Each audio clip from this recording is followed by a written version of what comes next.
लड़ाई बड़ी शुरू हो गई।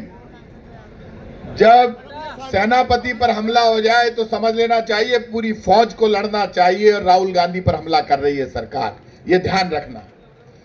हमारे राजस्थान प्रदेश कांग्रेस कमेटी के आह्वान पर राहुल गांधी जी और सोनिया गांधी जी जो देश की आवाज बनकर लड़ते हैं, उनकी आवाज को कमजोर करने के लिए केंद्र की बीजेपी की मोदी सरकार के द्वारा जो राहुल गांधी जी और सोनिया गांधी जी पर बिल्कुल बेबुनियाद झूठा चार्जशीट दायर करने का काम किया, उसके विरोध में पूरा देश राहुल गांधी जी और सोनिया गांधी जी के सम्मान में भारत सरकार का विरोध करता है। पूरा देश आज हमारे बीच में धरने का नेतृत्व कर रहे राजस्थान प्रदेश कांग्रेस कमेटी के अध्यक्ष आदरणीय गोविंद सिंह जी डोटासरा साहब, आदरणीय टीकाराम जी जूली साहब, मंच पर विराजमान इंदिरा मीणा जी, मंच पर विराजमान विक्रम सिंह जी, शकुंतला गुर्जर जी,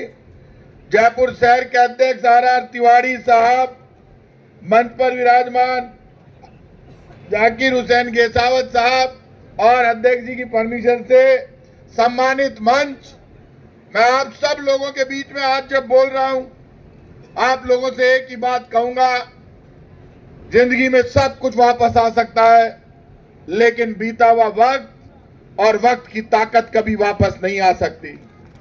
जिस दिन गोविंद सिंह डोटासरा जी आह्वान करे और चुनौती देकर कहे कि देश पर संकट है, प्रदेश पर संकट है, नौजवान पर, गरीब पर, मां पर, बहन पर, बेटी पर संकट है, तब कांग्रेस के लोगों समझ जाना चाहिए, यदि कांग्रेस के नेता राहुल गांधी पर संकट के बादल छा रहे हैं और झूठे आरोप लगाकर देश की बीजेपी की सरकार राहुल गांधी और सोनिया गांधी को जेल भेजने का प्रयास कर रही है, तो बीजेपी के लोगों कान खोल के सुन लो, यदि राहुल गांधी और सोनिया गांधी को जेल भेजोगे तो हिंदुस्तान की जेलें कम पड़ जाएगी, जेल के ताले टूट जाएंगे, ये ध्यान रखना। आपका जो पाप है, आपके मन में जो भरा हुआ है, वो पूरा देश जानता है। आपने क्या किया, एक काम बहुत जोरदार हो गया बात डोटासरा साहब, जूली जी, आप बताओ, ट्रंप पहली चुनाव के पहली बार घोड़ो कर रही हो तो चुनाव में काहे की हो? ट्रंप ने कहा चुनाव में यदि मैं जीता तो जो ये अंतरिक्ष में जो फंसे हुए लोग हैं, सुनीता विलियम्स और उनके साथी, उनको सबको नीचे लेकर आऊंगा।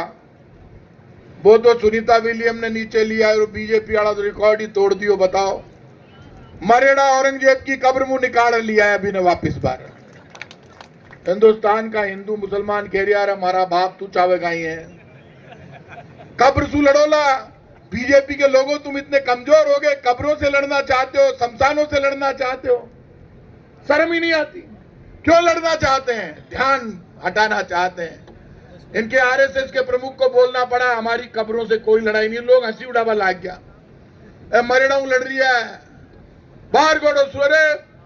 आपको ये औरंगजेब पे बात करते हैं, परमवीर महाराणा सांगा पे बात करते हैं, बाबर पे बात करते हैं, लेकिन हिंदुस्तान के गरीब नौजवान के आंसुओं पर बात नहीं करते। इतने धोखेबाज है बीजेपी वाले, कभी बात नहीं करते। राहुल गांधी चिल्ला चिल्ला कर कहता है दलित, शोषित, पीड़ित नौजवान, हिंदू, मुसलमान, सिख, ईसाई, फारसी, जैन, बौद्ध, उनके लिए बात कर लो। बोले उनके लिए बात नहीं करेंगे, इसलिए कर रहे हैं कि आप तय कर लेना, ईडी, इनकम टैक्स बीजेपी के लोग घरों पर भेज सकते हैं, लेकिन बीजेपी के लोगों कान खोल के सुन लो, तुम्हारे पास ईडी है, इनकम टैक्स है, तुम्हारे पास सीबीआई है, AK-47 है, AK-56 है, लेकिन हमारे पास हमारी मां का दिया हुआ कलेजा है, ये ध्यान रखना। और उस कलेजे का सम्मान आपके हथियारों से ज्यादा है। हिंदुस्तान के संविधान की बात देश का कांग्रेस का कार्यकर्ता करता है।